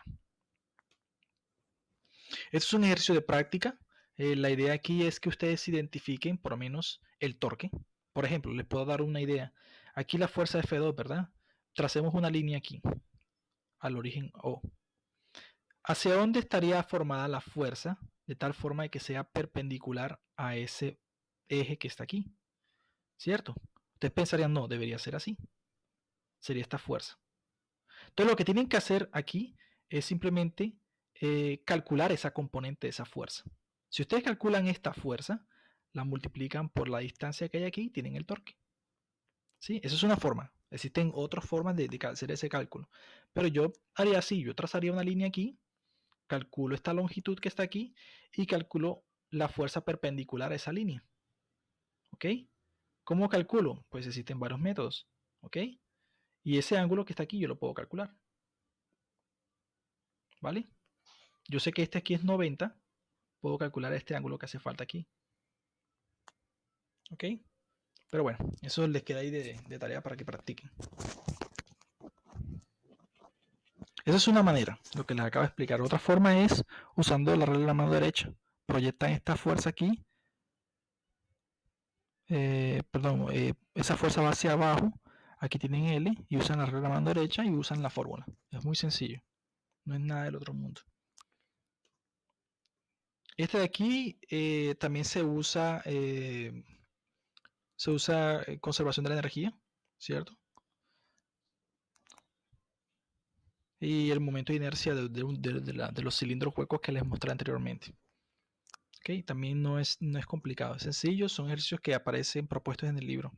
Pueden consultarlos allá. ¿Ya? Y finalmente el momento angular. Entonces el momento angular aquí es importante porque en realidad está asociado, es la razón por la cual tenemos un torque. El torque básicamente es la variación del momento angular del sólido. Entonces, para entender un poco acerca de esto, pues aquí tenemos un eje de rotación, ¿cierto? Y tenemos un objeto que está girando en torno a ese eje de rotación, ¿cierto? Más específicamente aquí tenemos una partícula de masa m localizada a una distancia r, ¿cierto? Y entonces esa partícula, como nosotros vimos anteriormente, va a experimentar un cambio, ¿cierto? Y ese cambio de movimiento se puede asociar a su momento lineal, para el caso de la partícula. Pero ese momento lineal puede ser asociado a una fuerza. Nosotros sabemos que la fuerza se define como la variación del momento lineal, ¿vale? Miren que si ustedes derivan con respecto al tiempo el momento lineal, aquí da variación de la velocidad con respecto al tiempo y aceleración, ¿ok? Entonces lo que estoy diciendo no necesariamente está errado, ¿ok? Entonces aquí lo que vamos a hacer es que calculemos el brazo de palanca en torno a ese F que está acá, ¿sí lo ven? Sería una proyección, SL que está aquí, sería R seno de phi. Entonces, el momento angular de la partícula, entonces L es perpendicular al plano del movimiento. Si el origen O está en ese plano y su magnitud es mvl. Ese es el momento angular de una partícula. ¿Ok? Recordemos que el momento angular se puede calcular similarmente como se hace para el caso del torque. En este caso sería el vector R por P. R cruz P define el momento angular, mientras que el torque sería R cruz F. ¿Ok? Y ya les mostraré por qué es que si yo varío el torque, si yo varío el momento angular con respecto al tiempo, defino un torque. ¿Ok? Pero antes de ponernos formales, pues vamos a repetir un poco lo que ya hemos visto. Tenemos una partícula de masa iésima que se mueve con una velocidad lineal, ¿cierto? Entonces el momento angular de la iésima partícula está representado por L sub i. Y el sólido como un todo se mueve con una rapidez angular en torno a un eje de rotación que está a lo largo del eje Z. Li es perpendicular al plano del movimiento si el origen O está en ese plano y tiene magnitud Li, Mi por Bi por Ri. Es decir, Li se define como la masa por la velocidad y la posición al eje de rotación de cada partícula. ¿Ok? El momento angular y la velocidad angular apuntan en las mismas direcciones y su dirección está asociada al uso de la regla de la mano derecha. ¿Ok? Como el momento angular también es una cantidad vectorial, pues preserva todas las reglas de la suma de vectores. ¿Ok? Vamos al aspecto formal. Entonces, el momento lineal de una partícula, recordemos que es P igual a M por B, ¿cierto? Y la fuerza es la variación de P con respecto al tiempo, que es básicamente la segunda ley de Newton. Para una partícula con movimiento de rotación, momento angular, el momento angular vimos que es R cruz P, pero P es igual a masa por velocidad. La masa, en este caso, es constante. No necesariamente hay sistemas donde la masa no es constante y esos son sistemas relativistas. En este caso, no. En este caso, nuestra masa es constante. ¿Ok? Entonces, el momento angular se define como el producto vectorial de R cruz el momento lineal de la partícula. Pero también se puede escribir su magnitud como siendo RMB. Si R y P son perpendiculares, entonces el ángulo que está aquí sería 90 grados. Seno de 90 es 1. Entonces el momento angular será máximo. ¿Ok? Las unidades del momento angular son el kilogramos por metro por segundo, metro cuadrado por segundo. ¿ok? El momento angular depende del origen escogido. Hay mucho cuidado con eso acá, ¿ok? Y el torque se define como el cambio del momento angular que hemos visto. Miren, derivamos el momento angular con respecto al tiempo, ¿cierto? Hacemos la derivada del producto. Aquí primer término más el segundo término. Recordemos que la masa es constante, entonces el producto vectorial entre dos vectores del mismo tipo es cero, ¿ok? Entonces solamente sobrevive este término que está acá. Por lo tanto, esto que está aquí, ¿qué es? El torque. Entonces el torque físicamente me está diciendo es la variación o el cambio del momento angular con respecto al tiempo. ¿Ok?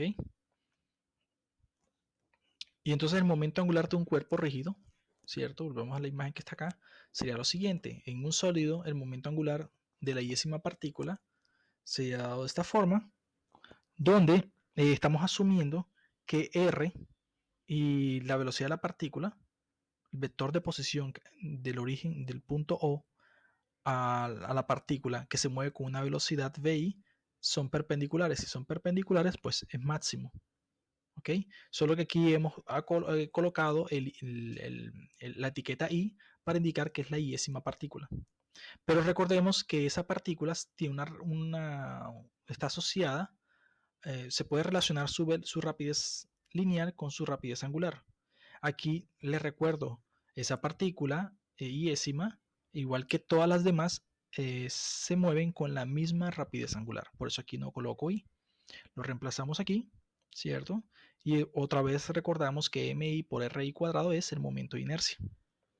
Entonces, el momento angular total sería la suma de esos momentos iniciales de cada partícula y sería básicamente igual al momento de inercia total del sólido por su velocidad angular. ¿Ok? Entonces, si conozco el momento de inercia del sólido y conozco su velocidad angular, pues puedo calcular su momento angular, ¿cierto? Y el torque es la variación del momento angular con respecto al tiempo, ¿sí ves? Y entonces obtenemos que tendríamos que la variación de la velocidad angular con respecto al tiempo da la aceleración angular, que es lo que ya anteriormente habíamos definido.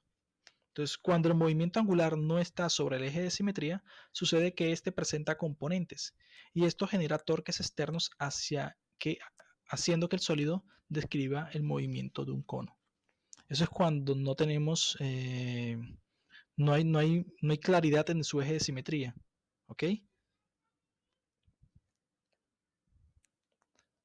Muy bien. La conservación del momento angular básicamente es la sumatoria de torques va a ser igual a cero. Y esto define la conservación del momento angular. Esto es la razón por la cual la bailarina comienza con un giro lento e incrementa su velocidad. ¿Ok? Aquí también tenemos el ejemplo del gato en su rotación, ¿cierto? Conservación del momento angular. Vamos a hacer un ejemplo. Una puerta de 1 metro de ancho y de masa de 15 kilogramos tiene bisagras en un costado, de modo que puede girar sin fricción sobre un eje vertical. Una bala de 10 gramos de masa con rapidez de 400 metros pega en el centro de la puerta, en dirección perpendicular al plano de la puerta, y se incrusta dentro de esta. Calcule la rapidez angular de la puerta. ¿Se conserva la energía cinética?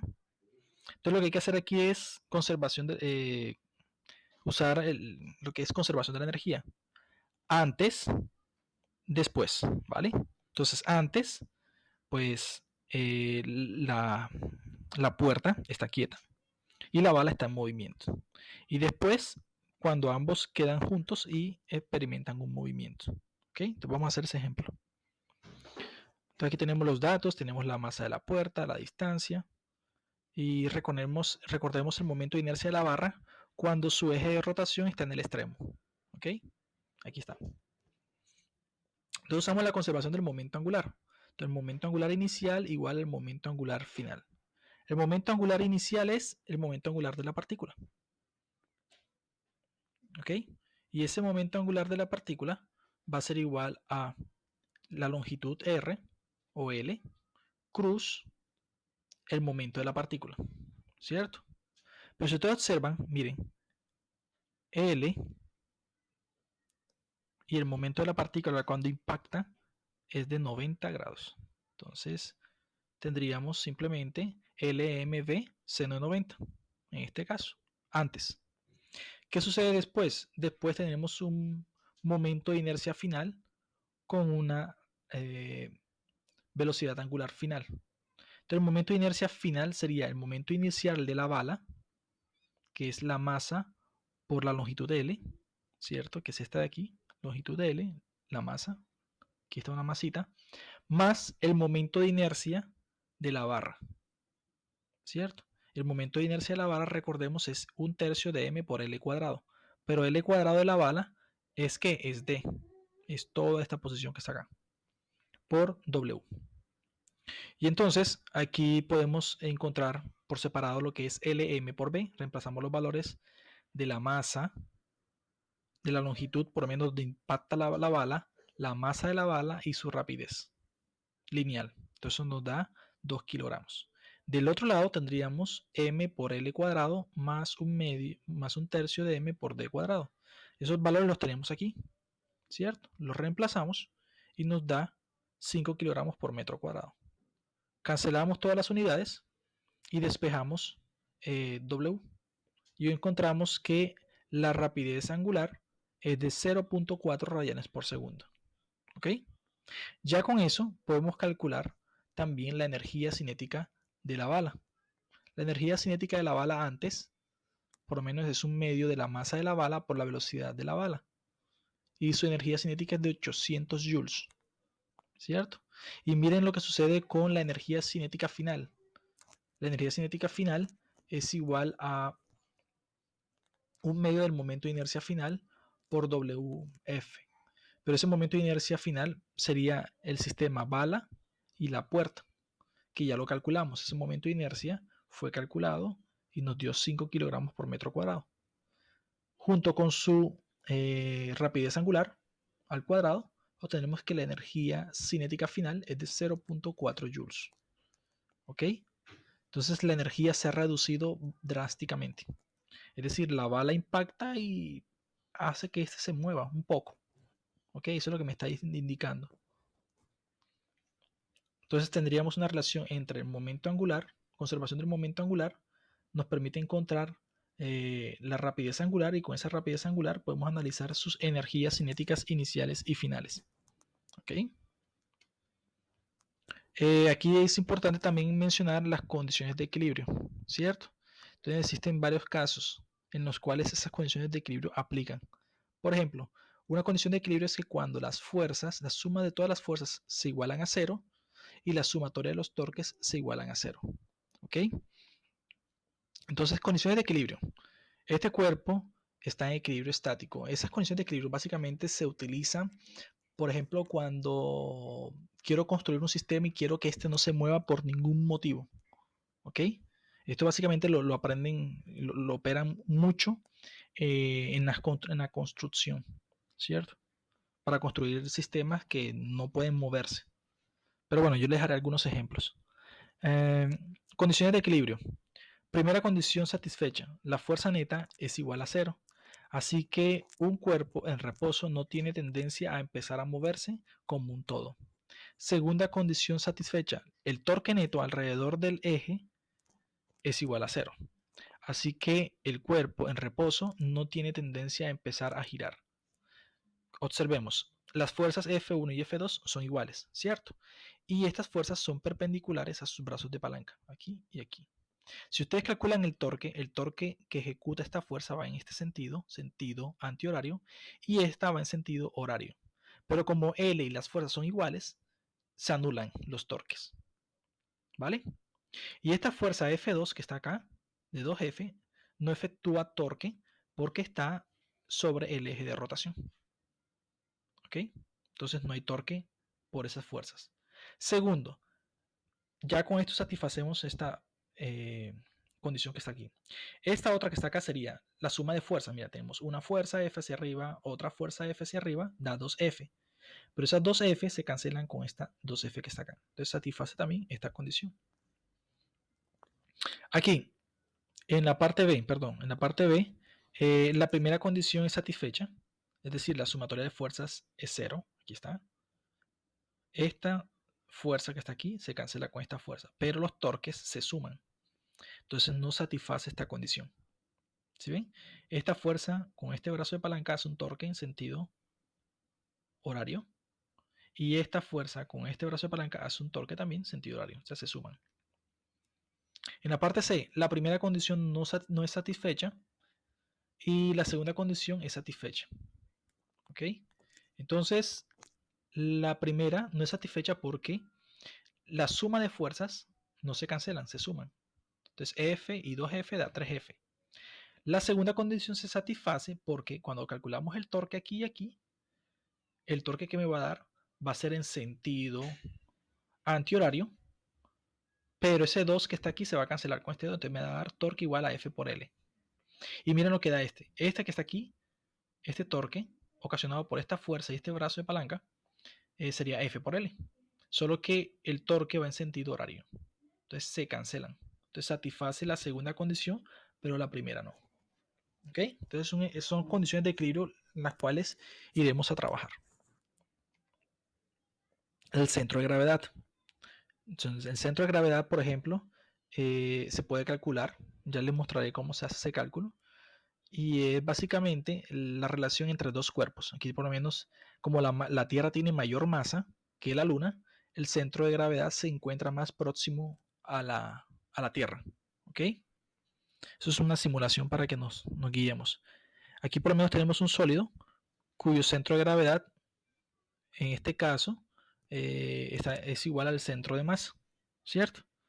Pero el torque gravitacional alrededor de O sobre una partícula de masa MI dentro del cuerpo es este torque que está acá, de lo que hemos trabajado. Si G tiene el mismo valor en todos los puntos del cuerpo, el centro de gravedad es idéntico al centro de masa, pero solamente aquí. El torque gravitacional neto alrededor de O, todo el cuerpo puede obtenerse suponiendo que todo el peso actúa sobre el centro de gravedad. ¿Okay? Entonces ustedes pueden relacionar el torque con respecto a la posición del centro de masa. Vamos a describir un poco mejor esto. El centro de gravedad se define como el peso del sólido que puede generar un torque. Para calcular este torque necesitamos el concepto del centro de gravedad. El centro de masa pues se puede definir como siendo, a partir del centro de masa podemos definir que R centro de masa es igual a la sumatoria de las partículas localizadas en una posición RI sobre la sumatoria de todas las masas del cuerpo. Y la gravedad es la misma en cualquier punto del sólido. Entonces el centro de gravedad está en su centro de masa. ¿Okay? El torque de la iésima partícula pues, puede ser escrito de esta forma, donde esa fuerza que está aquí es el peso, ¿cierto?, de la partícula, porque la gravedad es la que está efectuando el torque. ¿Okay? Y eso se da porque la gravedad actúa sobre la partícula. Si actúa sobre la partícula tenemos una fuerza y esa fuerza es el peso. Entonces aquí podemos sumar todos los torques, ¿cierto? Y vamos a observar que esto que está aquí, si dividimos sobre las sumatorias de I, ¿cierto? Aquí por lo menos lo que hemos hecho es lo siguiente. Ese MI que está acá lo hemos combinado con este RI. Lo puedo hacer porque es una constante, ¿cierto? Y lo que he hecho es multiplicar y dividir por la suma de las masas, ¿cierto?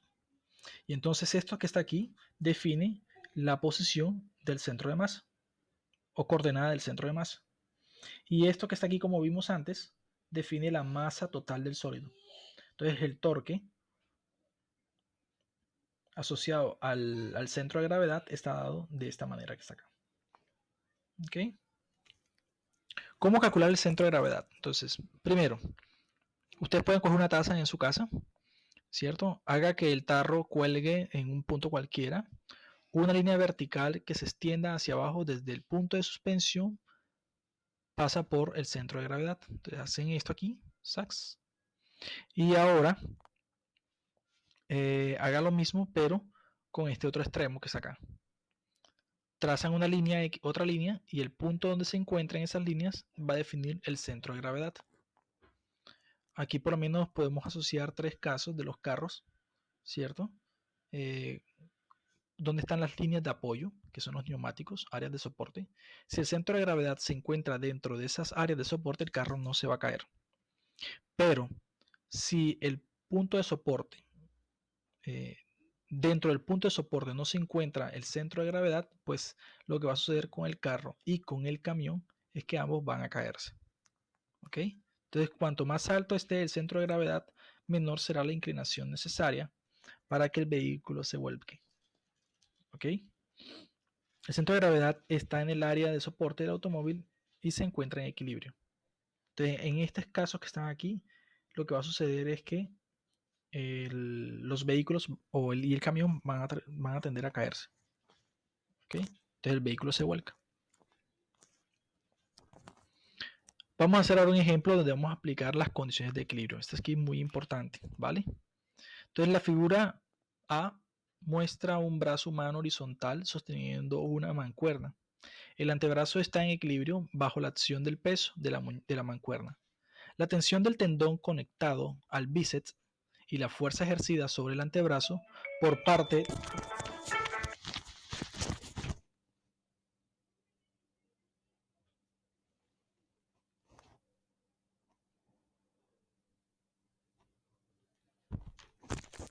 perdón, la fuerza ejercida sobre el antebrazo por parte superior del brazo en el codo.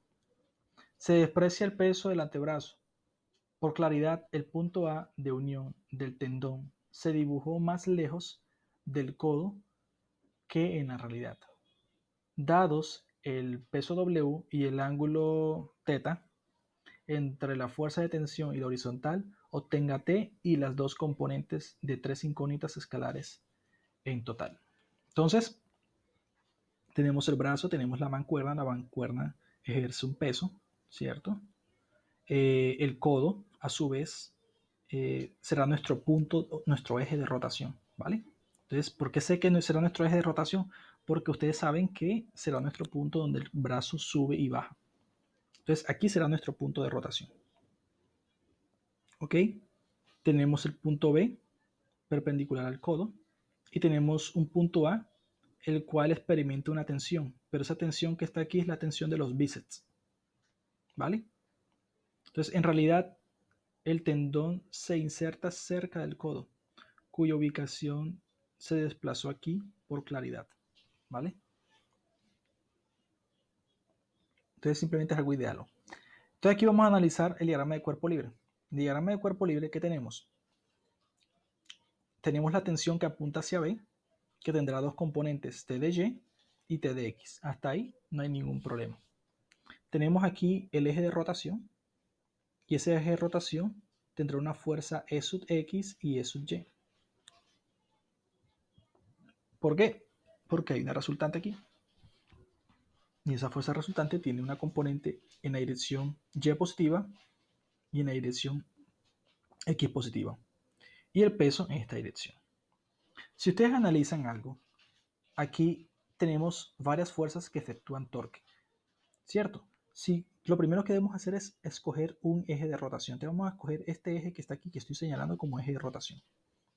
Como estas fuerzas E y EY están en ese punto, ninguna de ellas efectúa torque, ¿vale? Porque están sobre el eje de rotación. Entonces ya no me preocupo por ellas. Entonces, ¿cuáles fuerzas efectúan torque? T de Y efectúa torque y W efectúa torque. ¿Ok?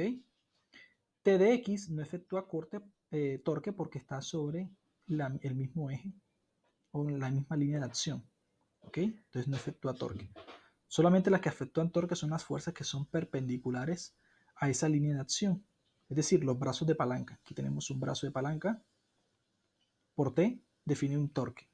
Aquí tenemos otro brazo de palanca por W define otro torque. Este torque va en sentido horario y este torque está aquí en sentido antihorario. ¿Okay? Entonces T de Y y W solo efectúan torque. Entonces ya podemos utilizar sumatorias de torques iguales a cero. Esa es una de las condiciones de equilibrio. La segunda condición de equilibrio es la sumatoria de fuerzas. cuántas fuerzas tenemos. Entonces tenemos T de Y hacia arriba, E de Y hacia arriba, E de X hacia la izquierda, T de X hacia la derecha, tenemos W hacia abajo. Miren que tenemos todas las fuerzas aquí. Cuando hacemos la sumatoria de fuerzas, ahí ya no nos interesa dónde está el eje de rotación, simplemente nos interesa sumar todas las fuerzas. Entonces mucho cuidado con eso aquí porque son condiciones de equilibrio. Entonces aquí por lo menos les he proyectado la imagen. Como les mencioné, tomamos este eje de rotación. Y entonces vamos a comenzar con nuestras condiciones de equilibrio, que son sumatorias de fuerzas iguales a 0 y sumatorias de torque igual a 0. Entonces comencemos con las sumatorias de fuerzas. En las sumatorias de fuerzas sumamos sumatorias de fuerzas en X y en Y. Todas ellas iguales a 0, ¿cierto? Entonces miramos todas las fuerzas en Y. Tendríamos T de Y hacia arriba, W hacia abajo negativa y E de Y hacia arriba positivo. No tenemos más nada. Pero T de Y se puede escribir como T seno de teta menos W más E de Y. Y eso vamos a llamarla de ecuación 1. Ahora miremos todas las fuerzas en el eje X iguales a 0, porque estamos trabajando con condiciones de equilibrio. Entonces tendríamos una aquí, T de X hacia acá, positiva, y E de X hacia la izquierda, negativa. ¿Sí? Aquí está. Y eso va a ser igual a 0, pero T de X es la proyección de T a lo largo del eje X, sería coseno. Eso será nuestra ecuación 2. Eso E1 y 2 encierran todas las condiciones asociadas a la primera condición de equilibrio, que es sumatoria de fuerzas. Ahora viene la segunda condición de equilibrio, que es asociada a la sumatoria de torques iguales a 0.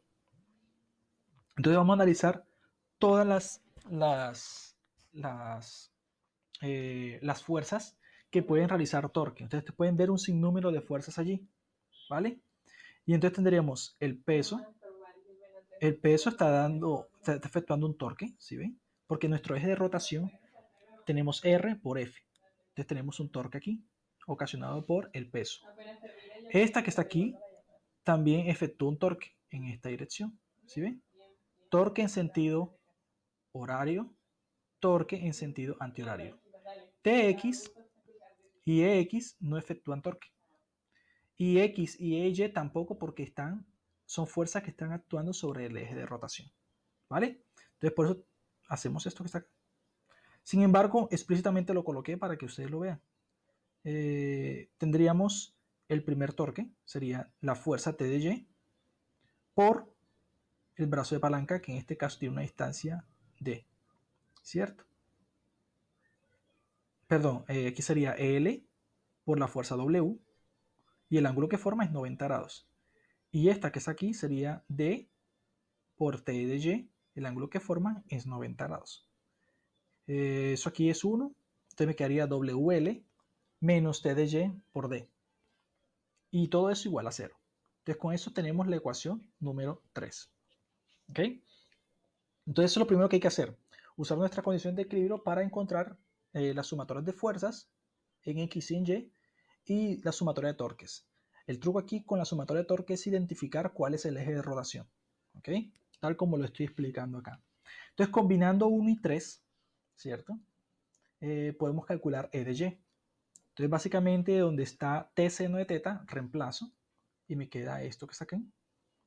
Y entonces puedo organizar términos y despejar EY, ¿cierto? Y EY me quedaría de esta forma que está acá. Ahora, de la ecuación 2 podemos calcular la tensión T igual a E de X sobre coseno de teta. Y vamos a llamar esa ecuación de 5. Vamos a sustituir la ecuación 5 en la ecuación 3, ¿cierto? Es decir, el valor de la tensión lo reemplazamos en la ecuación 3 y encontramos que WL es igual a E de X tangente de teta por D. Ahí despejamos EX y me va a dar WL sobre D tangente de teta. Tangente de teta lo podemos calcular, ¿sí o no? Tangente de teta es lado opuesto, que es H, lado opuesto, H, sobre adyacente, que es D. Lo reemplazamos aquí, se cancelan las D y quedaría E de X en función de WL por H. ¿Cierto?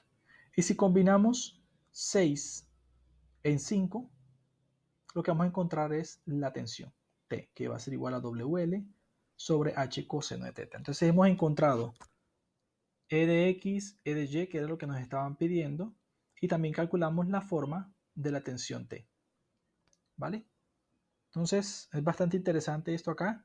Ese W que está aquí es, es el peso, no es la rapidez angular, ojo, es el peso. Entonces esto aquí te lo pueden reemplazar por masa por gravedad, ¿vale? Entonces es bastante interesante, es una aplicación que hay de las condiciones de equilibrio. Les voy a dejar un ejercicio también muy sencillo para que calculen usando condiciones de equilibrio eh, la tensión del cable y con qué intensidad empuja la viga hacia la pared. ¿Con qué intensidad empuja la viga la pared? Están pidiéndole las fuerzas que están efectuándose de aquí. ¿Ok? Entonces, eso es lo que les está pidiendo. Entonces aquí por lo menos usted tiene que calcular la fuerza que está aquí. Ustedes pueden calcular esa fuerza y calcular la fuerza perpendicular. Ustedes pueden calcular la sumatoria de fuerzas. Aquí por lo menos tienen que buscar dónde está el centro de masa para localizar el peso, ¿cierto? Entonces esto tiene el peso y tiene las fuerzas ejercidas por las tensiones. ¿Ok? Aquí también hay un tipo de fuerzas que son similares a las que están aquí. ¿Ok? Hay una fuerza en X y una fuerza en Y. Entonces se repite la misma situación. Este ejercicio también está en el libro guía del Sears, ¿cierto? Pueden consultarlo. Yo sé que ese libro tiene unos solucionarios, también pueden revisarlos para que se ayuden. ¿Ok? Y bueno, muchachos, esta es nuestra última clase asociada al momento, al cinemática dinámica de cuerpo rígido. ¿Ok? Y bueno, eso es todo. Hasta luego.